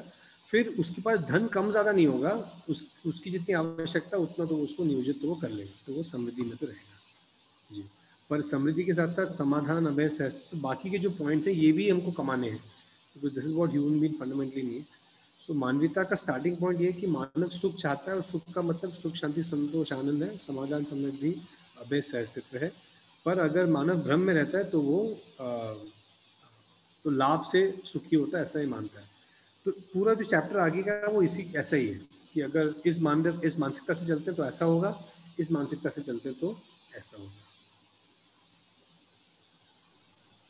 भैया इसमें मुझे एक चीज पूछनी थी, मेरा ऐसे ध्यान जा रहा था कि जो है जब कमाते हैं उसमें हम ऐसे भी देख सकते हैं कि हम गुरु मूल्य की तरफ जब जाते हैं तो लघु मूल्य छूट जाता है। तो अगर हमारे सब लक्ष्य ठीक है जिसमें हम कमा रहे हैं, तो अगर हम उसमें जो जो छूट जा रहा है वो इम्पोर्टेंट है ही नहीं, मतलब उस तरह से देख सकते हैं क्या इस चीज को? हाँ जी, so I think you meant to say कि जब लघु मूल्य की तरफ जाते हैं तो गुरु मूल्य छूट जाता है। नहीं नहीं, जब गुरु मूल्य की तरफ जाते हैं तो लघु मूल्य छूट जाता है। तो जो छोटी चीजें हैं वो तो अपने आप छूटी जाती है, तो वो इम्पोर्टेंट भी नहीं है और वो कुछ उसका कुछ वो भी नहीं है कि उसको हमने गवा दिया, मतलब क्या इस उस वाली अनुभूति से। जी जी, आपकी थोड़ी आवाज़ डिस्कनेक्ट वो कट गई थी, आई एम नॉट श्योर मेरे लिए हुई थी सबके लिए हुई थी। हाँ जी, पर दीदी it's a good point what you are saying कि जैसे मैं इसको समझें कि गुरु मूल्य में लघु मूल्य तो समाये रहता है। जब गुरु मूल्य पाते तो लघु मूल्य तो पा ही लेते हैं हम। जी भैया, हाँ जी, पर अगर हम गुरु मूल्य लघु मूल्य को नहीं समझ पाते तो लघु मूल्य को ही लक्ष्य मान लेते हैं, जैसे हमने अभी लाभ को माना। तो यहाँ पे है कि आदमी ज्ञान की तरफ जाएगा तो समृद्ध तो हो ही जाएगा, पर सिर्फ अगर धन की तरफ जाता है, अमीरी की तरफ जाता है, तो वो संबंधों में तृप्ति या फिर उसको ज्ञान शायद ना भी मिले। जी भैया। जी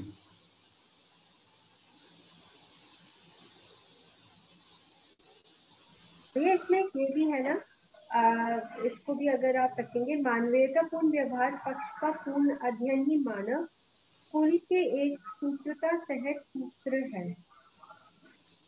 ये which अनुभूति is that?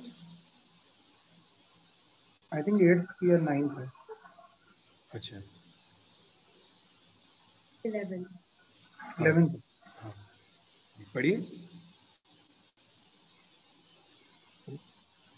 मानवीयता पूर्ण व्यवहार पक्ष का पूर्ण अध्ययन ही मानव कुल के एक सूत्रता सहज सूत्र है। जी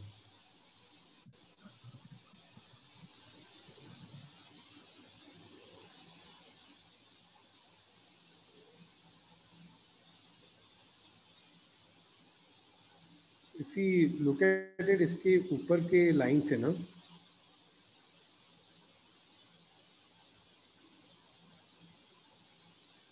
तो ये ऐसा है कि मानव परिवार समाज राष्ट्र तथा लोग प्राप्त अवसर तथा अनुसरण क्रिया के आवश्यक नियमों के पालन द्वारा ही सफल हुए हैं, इसके विपरीत असफल हुए हैं।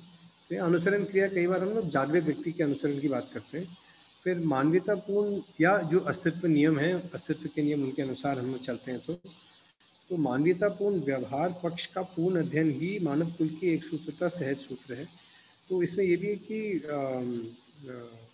जो मानवीयतापूर्ण व्यवहार है उसको अगर हम स्पष्टता से समझ पाते हैं, व्यवहार को समझ पाते हैं, न्याय को समझ पाते हैं, तो मानव कुल जो है, जब बाबूजी कह रहे हैं ना मानव जाति एक है, मानव धर्म एक है, तो उसकी एक सूत्रता मतलब उसकी इंटेग्रिटी है, उसमें भी जो एक सूत्रता है उसका वो कैसे मानव कुल साथ बना रहेगा वो भी हमको उसमें क्लियर होता है।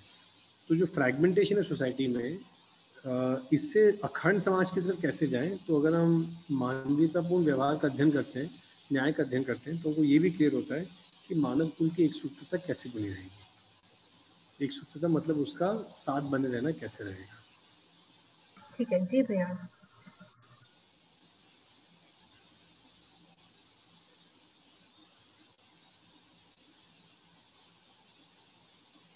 तो इसमें ये भी बार बार आ रहा है कि परिवार, मानव परिवार समाज राष्ट्र तथा लोग ये इंटरकनेक्टेड है, डिस्कनेक्टेड नहीं है और एक दूसरे के अंदर आश्रित हैं। तो और इन्हीं से मैनिफेस्टेशन है। तो मानव में जैसी दृष्टि रहती है वैसे ही दृष्टि अगर लाभ की है तो परिवार वैसा रहेगा, वैसा समाज रहेगा, वैसे फिर प्रकृति का साथ भी होगा। तो इसलिए वो सेकंड क्लास अनुभूति है कि मानव कोटि तक ऐसी कोई इकाई नहीं है जो किसी का आश्रय ना हो अथवा जो किसी का आश्रित ना हो। इसलिए समस्त क्रिया मात्र अन्योन्याश्रित सिद्ध है। मात्र विचार ही सत्यपूर्ण होने पर स्वतंत्र है, अन्यथा वह भी आसक्ति ही है। स्वतंत्र विचार परस्पर पूरक और उपयोगी सिद्ध है ही। तो ऊपर से जो आ रहा है ना, मानव परिवार समाज राष्ट्र लोक क्रम, इसमें ये आ रहा है कि अन्योन्याश्रित का मतलब है कि ये एक दूसरे के उपयोगी हैं, एक दूसरे के पूरक हैं, ये इसका एग्जिस्टेंशियल डिज़ाइन है। हमने इसको माना है कि नहीं माना है। तो मानव की जो कोर नीड है वो सुख की है। सुख का मतलब हुआ जीवन मूल्य, मतलब जीवन के लेवल पे उसको सुख शांति संतोष आना चाहिए। मानव के लेवल पे उसको समाधान समृद्धि अभय सहअस्तित्व चाहिए। समाधान समृद्धि अभय सहअस्तित्व को पाना मानव के लिए एक इंडिविजुअल गोल नहीं, अचीवेबल नहीं हो सकता। It has to be part of the collective, because मानव ये परिवार समाज प्रकृति आपस में इंटरकनेक्टेड है और एक दूसरे के आश्रय में है, उसी का मैनिफेस्टेशन एक दूसरे के साथ है। तो ये हमको अगर दिख जाता है तो देन मानव के उसके विचार पे ध्यान जाता है और उसके व्यवहार पे ध्यान जाता है और बाकी उसका मैनिफेस्टेशन है। इसमें ये है कि ये सब एक दूसरे से कनेक्टेड है। कोई इनमें से कोई सेल्फ सस्टेन या कोई इंडिपेंडेंट नहीं है। एक ही चीज़ है कि जब और ये सब एक दूसरे के लिए उपयोगी और पूरक हैं, तृप्ति इनकी ऐसी ही और कोई कारण नहीं है। जागृत मानव का विचार सत्यपूर्ण होने पर विचार, ये मात्र विचार ही सत्यपूर्ण होने पर स्वतंत्र है। इसका मतलब है जागृत विचार का जागृत मानव का जो विचार है वो स्वतंत्र है, मतलब वो मान्यताओं से ड्रिवन नहीं है, वो किसी और चीज़ से ड्रिवन नहीं है। पर वो ही एक चीज़ है जो हम कह सकते हैं कि वो स्वतंत्र होगा, पर वो विचार भी उपयोगिता और पूरकता के लिए ही डेडिकेटेड है। तो भ्रमित हो चाहे जागृत हो, डिज़ाइन उपयोगिता और पूरकता का ही है, from manav all the way to prakriti या समाज तक। इसको देख पाते हैं तो इंटरकनेक्टेडनेस में we'll know how to flow, what are the channels of achieving samadhan samriddhi अभय सहअस्तित्व। और अगर इसको नहीं देख पाते हैं तो फिर वो कुंठा में रह जाते हैं हम लोग, और फिर वो जो आता है कि शोषक बन जाते हैं और फिर शुष्क हो जाते हैं, मूल्यहीन हो जाते हैं। We not getting what we want. Very likely हम लोग शायद लाभ तक पहुंच जाएंगे और सुख तक तो नहीं पहुंचाएंगे। ये इस चैप्टर का, इस पेज का एक एसेंस मुझे लग रहा है। आप लोग बताइए क्या बोलना चाहते हैं।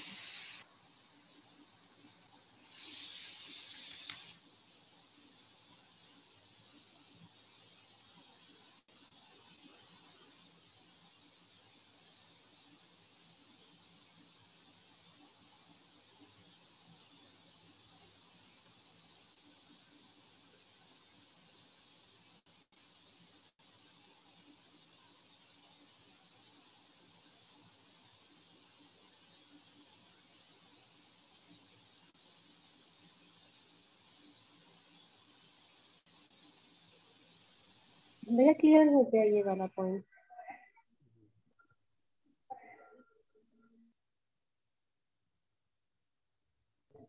ये बहुत बड़ा लाइन है ये, मानव कोटि तक ऐसी कोई इकाई नहीं जो किसी का आश्रय ना हो, जो किसी के आश्रित ना हो। It's a very big, not a challenge but a very big comment on even individuality. मतलब ना अभी एक आश्रय का मतलब डिपेंडेंसी है,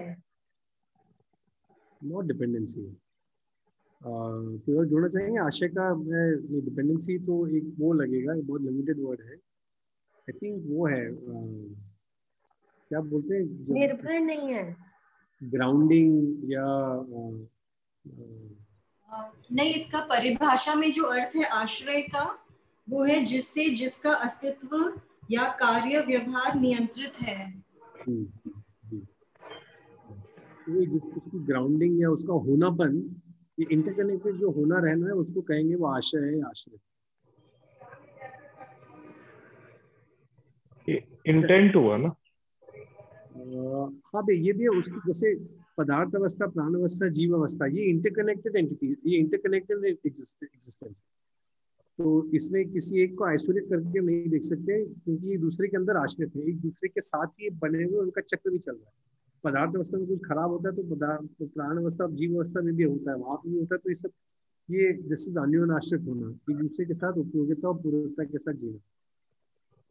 सेम इज मानव परिवार समाज राष्ट्र, ये भी अन्योन्याश्रित है। इनमें भी मतलब मैं स्वयं के लिए उपयोगी होता हूँ, स्वयं में मेरी उपयोगिता है, और ये उपयोगिता दूसरे के लिए पूर्ण। तो मानव का प्रयोजन परिवार में जीना है, परिवार का प्रयोजन समाज को ठीक करना, समाज का प्रयोजन धरती तक है, धरती का प्रयोजन है कि मानव की व्यवस्था ठीक हो जाए।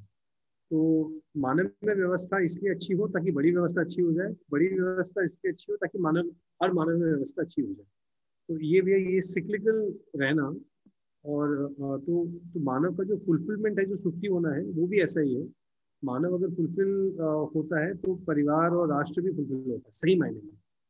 पर यहाँ ये कहा कि सुख को यहाँ पे क्वेश्चन किया है, लाभ सुख नहीं है। लाभ एक ऐसी चीज है जिसको अगर हम देखेंगे, या संवेदनाएं हैं, तो प्रिय हित लाभ, तो प्रिय और लाभ के डोमेन में अगर हम सुख को ढूंढते हैं, तो उससे हमको लगता है कि समाज हमको इंटरकनेक्टेड नहीं लगता, क्योंकि लगता है कि हर एक का सुख अलग है और उसमें सुख की स्थिरता भी नहीं रहती। Plus we come to the belief कि जैसे अगर मैं सिर्फ प्रिय को पाने की कोशिश करता हूँ, I like a certain kind of food, और मुझे वही लगता है, वही संबंध में न्याय है, या इसी को ही खाने से मेरी तृप्ति होती है या धन से ही होती है, तो मेरे साथ दूसरे के साथ जीने का कोई कार्यक्रम नहीं बनता। तो देन ये सिर्फ एक इंडिविजुअल कंजम्पशन का एक हो जाता है। इंडिविजुअल कंजम्पशन से कुछ देर तक तो I can be happy, but जो मूल्य मेरी आवश्यकता है, तो लुक डीप डाउन, तो मुझे लगेगा कि संवेदनाओं की तृप्ति से सुख नहीं हो पा रहा है, या सिर्फ वस्तु की खरीदने से मैं सुखी नहीं हो पा रहा हूँ, मूल्यों की तृप्ति से सुखी होता हूँ। पर लाभ और प्रिय से मूल्यों की तृप्ति नहीं हो पाती, एक और सा जीने का कार्यक्रम नहीं बनता। दैट्स व्हाई इंडिविजुअलिटी में one is very lost, one does not know what to do with people, समझ नहीं आता। और जैसे मैं अभी किसी फ्रेंड को कह रहा था, उसकी शादी होने वाली है, मैंने कहा शादी होने के बाद तुम्हारे पेरेंट्स के साथ हमारा रिलेशनशिप फिर से बना है, नहीं तो after the way things are today, बच्चा जब स्कूल की बात निकलता है तो उसको पेरेंट्स का इंपॉर्टेंस नहीं पता, उसका सिग्निफिकेंस नहीं पता, बिकॉज चीज़ें डिजाइन ऐसी हो गई कि हमारा कोई है ही नहीं एक दूसरे के साथ कनेक्शन। हम लोग पढ़ाई के लिए बाहर निकल जाते हैं, फाइनेंशियल एक नीड रहती है, इमोशनल नीड परिवार में वैसी फुलफिल अगर अच्छी है तो रहती है, नहीं तो फिर पता नहीं चलता क्या शेयर करना है पेरेंट्स के साथ। तो जब हम काम करना शुरू करते हैं, and then we just feel life is about going out there, gadget खरीदना, जो बाबूजी ने एक्सप्लेन किया ना, फिर एक सुविधा भोगी लाइफ जीना, या फिर बल धन बुद्धि में आगे बढ़ना। तो जब शादी होती है अचानक फिर लगता है कि संबंध निभाना एक बड़ा कार्यक्रम है, फिर लगता है कि अच्छा हम पेरेंट्स से कैसे निभाएं। बच्चे होते लगता है कि बच्चे बड़ा करना बड़ा कार्यक्रम है, पेरेंट्स से कैसे किया। And then you also realise कि बच्चे का ध्यान रखना और अपना सुखी होना में एक इंटरकनेक्टेड हमको रिलेशनशिप्स हैं जो हमारी जिसमें ऑलरेडी हम रहे हैं, वो हमको फिर स्ट्राइक करते हैं, that's when they come back to us. तो इसमें कोर बार बार इस पे आ रहा है कि how do we look at sukh. सुख को अगर हम भ्रमित रूप में देखते हैं तो हमको लगेगा कि इंडिविजुअलिटी में सुख की पॉसिबिलिटी है जो नहीं मिलती। अगर उसको हम सही मायने में देखते हैं तो जो सुख का होना है वो बहुत बड़ा उसका व्यवहार है, उसके मूल्य है और ज्ञान है। व्यवहार, ज्ञान, समाधान, ज्ञान, समृद्धि, शरीर की आवश्यकता पूर्ति, अभयता, संबंधों में न्याय, समाज तक अभयता और प्रकृति के साथ सहअस्तित्व, ये चारे जो मानव लक्ष्य हैं, इनका पूरा होना ये मानव परिवार समाज इसी के रेंज में होगा, वो अपने में नहीं होगा। तो ये अन्योन्याश्रित का ये है। तो मानवीयता ऑल्सो एक ऐसी चीज है जो मानव परिवार समाज के सीमलेस इंटरकनेक्टेडनेस और उनके स्टेबिलिटी में ही वो मानव को मिलता है, ना कि सिर्फ एक इंडिविजुअल मानव को। तो ये वो मानवीयता का ये एसेंस आ रहा है। तो पिछले चैप्टर में इसको भ्रम से कनेक्ट किया, भ्रम होता है तो हम कैसे जीते हैं। तो वही भ्रम को यहाँ से शुरू किया कि अगर भ्रमित होंगे तो ऐसे होगा, जागरूक होगा तो ऐसे होगा। उसी को आगे धर्मपूर्ण विचार और न्यायपूर्ण व्यवहार में किया। फिर जो 5 बौद्धिक नियम है ना कि अभी हम में संग्रह की प्रवृत्ति है ना, बिकॉज एक डेप्रिवेशन का सेंस है कि शरीर के लिए आवश्यकता कम ना पड़ जाए। तो संग्रह, फिर ये संग्रह, द्वेष, अविद्या, अभिमान और भय, जो 89 में हम देखेंगे, जो तीसरी, चौथी, 5वीं अनुभूति है कि भ्रमित होते हैं। तो यही आगे जाके ट्रेड निकलता है कि हम संग्रह में जीना चाहते हैं, द्वेष दूसरों से होता है, अविद्या मतलब अज्ञानता, हम जो भ्रम है उसी को हम मानते हैं, अभिमान एक आ जाता है कि जो मैंने माना सही है और एक भय रहता ही है कि ये मुझसे छूट जाएगा। तो कुछ ये सारी ना परिवर्तनशील चीजों का हो जाता है, रूप का, बल का, धन का। पर द सेम टाइम अगर ये स्पष्ट हो जाता है कि मान्यता क्या सुख का है, तो देन दिस कन्वर्ट्स टू ये असंग्रह, स्नेह, विद्या, सरलता और अभय। असंग्रह यहाँ पे डज नॉट मीन विरक्ति, डज नॉट मीन त्याग। असंग्रह मीन्स दैट समृद्धि का भाव है, जितनी आवश्यकता है वो है। तो अभी क्या लोग या तो संग्रह समझते हैं या असंग्रह समझते हैं, समृद्धि नहीं समझते। तो बाबा जी सिंह, हम समृद्ध भी होंगे और असंग्रह की मानसिकता होगी। तो मानसिकता में वस्तु का आसक्ति नहीं है, there's no unnecessary attraction towards things or material objects। जैसी उसकी नीड है उसका फुलफिलमेंट करना, दैट इज असंग्रह। अभी होल्डिंग इस पार्ट ऑफ है कि ज्यादा हो तो ठीक है, कम होगा तो दिक्कत नहीं। तो ये स्पेस एंड एक्सपीरियंस हो जाएगा, वो 5 बहुत ही नियम दे जाएगा।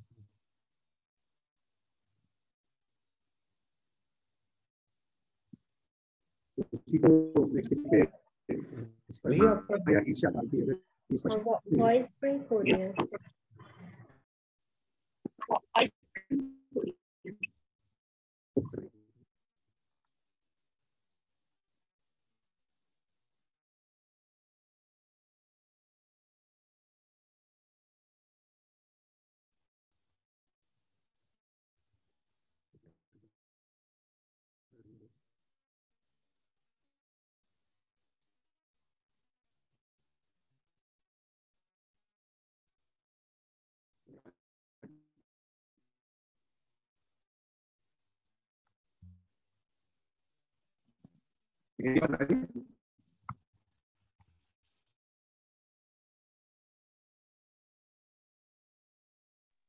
भैया आपकी आवाज कट रही है।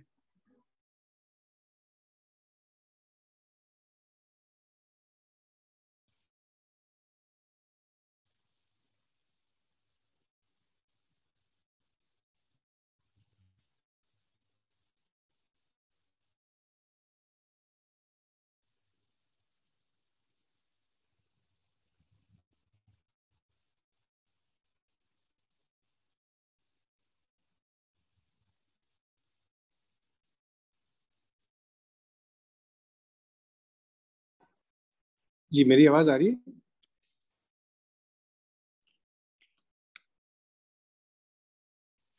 अब आ रही है। हाँ हाँ, मेरा लैपटॉप में कुछ इशू हो गया है।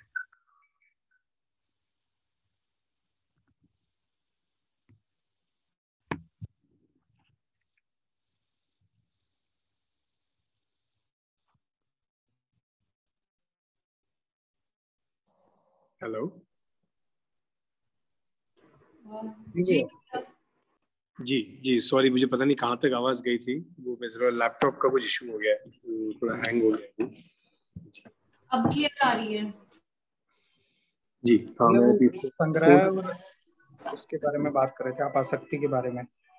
हाँ जी, तो मैं सोच रहा था कि वो नेक्स्ट पेज पे ये 5 जो वो है बौद्धिक नियम का मतलब हुआ कि हमारी मानसिकता कैसी है। तो नेक्स्ट पेज में ये वहां तक जाता है, फिर it goes to that part. एक मिनट, ये फोन को सेट कर दूं एक बार। जी, हम ये कह रहे थे कि तो ये मानवीयता चैप्टर का जो रूट है कि कैसे हम सुख को देखते हैं, उसके हिसाब से हमारा जीना बनता है।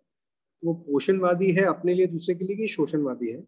और सुख की मान्यता अगर रहती है लाभ के लिए या प्रिय के लिए, तो हमको फिर परिवार समाज इन सबकी आवश्यकता नहीं दिखती।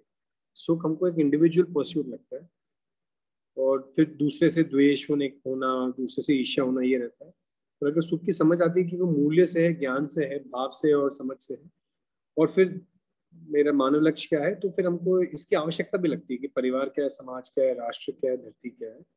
और फिर हम जो मानसिकता है उसकी तरफ बढ़ते हैं। तो ये जो 5 बौद्धिक नियम है, नेक्स्ट सेशन में हम लोग उसको डिस्कस कर सकते हैं। ये यहाँ तक जाता है कि ये असंग्रह, स्नेह, विद्या, सरलता और अभयता, इसको बौद्धिक नियम भी कहा, और ये कहा कि ये फंडामेंटली मानव की मानसिकता है actually. It's very interesting thing what बाबूजी इज सेइंग हियर कि हम कैसे असंग्रह मानसिकता में है और जीने में समृद्धि है। मतलब सुनने में कॉन्ट्रडिक्टरी लगता है, but I think it's quite fascinating that that's what बाबूजी इज टॉकिंग अबाउट हियर। जी, तो ये फर्स्ट पेज में अगर भ्रमित रहते हैं तो दूसरे व्यक्ति की तरफ ईर्ष्या आती है। मतलब दूसरे व्यक्ति का रोल ना सिर्फ अपने चीजों के पूरे होने में, धन या प्रिय के पूरे होने में उसका रोल दिखता है, तो नहीं दिखता। पर अगर गहराई में समझते हैं तो फिर दूसरे के साथ जीने का एक कार्यक्रम बनता है।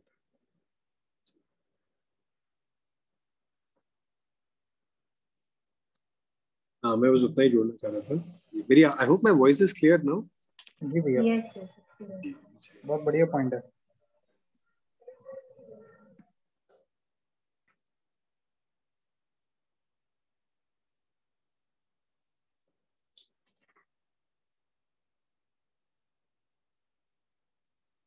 तो उसको आगे पढ़ भी सकते हैं, उसी में आ जाता है कि फिर लिविंग सुख की समझ के साथ जीते हैं तो कैसे उदारता तक पहुंचते हैं, और अगर नहीं जीते तो फिर हिंसा पहुंचते हैं, अविद्या कहाँ ले जाती है, अभिमान कहाँ ले जाता है। और फिर नीचे जाके वो 90 पे ना वो आ जाता है कि चारों भय क्या है, उसको वैसे जीते हैं। तो फिर मतलब एट द कोर इज कि मानव अपने आप को कैसे देखता है, उससे कैसे पूरी धरती का एक ढांचा बन जाता है जहाँ पे सब लोग भयपूर्वक जीते हैं। पर मानव अपने आप को ठीक तरीके से देख पाता है तो वो भयपूर्वक जीना नहीं होगा, तो मानवता पूर्वक जीना होगा। So that is the core of this chapter, कि जीने का स्पष्टीकरण है कि कैसे जिए। भ्रमित व्यक्ति जिएगा तो कैसे जिएगा, और समझदार व्यक्ति कैसे जिएगा, उससे समाज का मैनिफेस्टेशन कैसे होगा।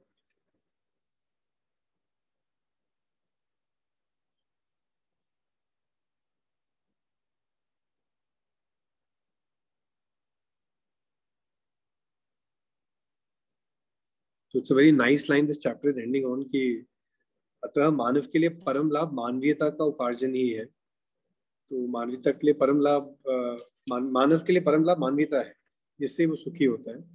And it starts of saying कि भ्रमवश मानव सिर्फ धन को ही सुख मान के चलता है। तो तन मन धन तीनों ही वो सदुपयोग और हमारे नियोजित करने की जगह है, और इनका प्रयोजन पहचानना और इनसे सुखी हो पाना, ये एक्सपैंड कर रहा है ताकि सिर्फ धन पे हमारा ध्यान ना रहे।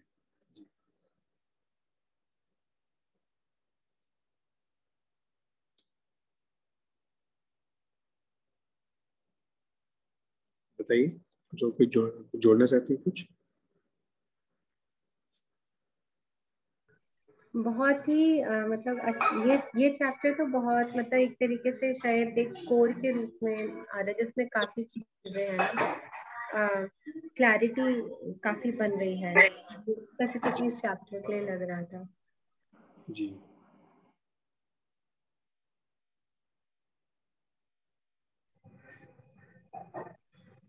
थोड़ा मटेरियलिस्टिक वर्ल्ड से भी दूर है, और ये समझ में आ रहा है कि समृद्धि या फिर जिसको क्या बोलेंगे, सेल्फ कंप्लीशन या फिर सस्टेनिंग, क्या वर्ड रहेगा इसके लिए, समृद्धि के लिए? प्रोस्पेरिटी।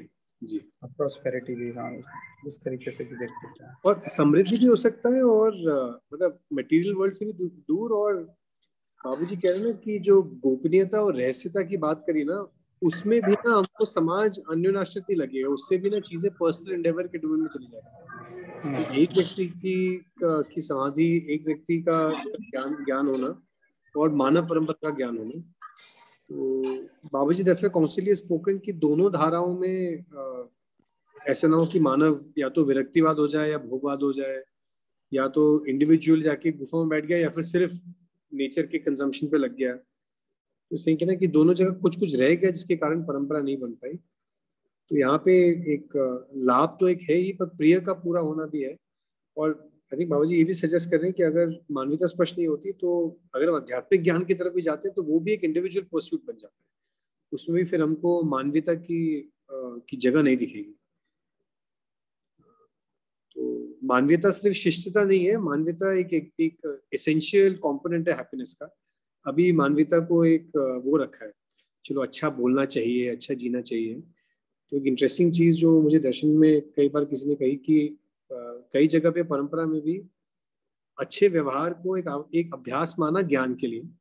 यहाँ पे कहा कि अच्छा व्यवहार ज्ञान तक अभ्यास है, उसके बाद सहज हो जाता है, उसके बाद भी उसका रोल है। तो मानवीयतापूर्ण आचरण ज्ञान के बाद भी है। तो इस दर्शन में एक समाज की कल्पना ज्ञान के बाद हुई है, कई दर्शनों में ज्ञान के बाद कोई समाज की कल्पना नहीं है, क्योंकि तब मोक्ष के बाद आदमी का शरीर लेना भी शायद एक आवश्यकता नहीं लगती।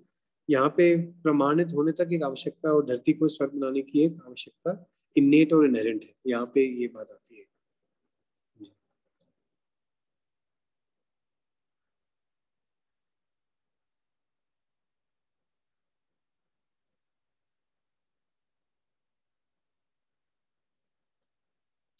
टाइम भी हो गया तो बताइए। हाँ जी जी भैया, अभी के लिए रैप अप कर सकते हैं।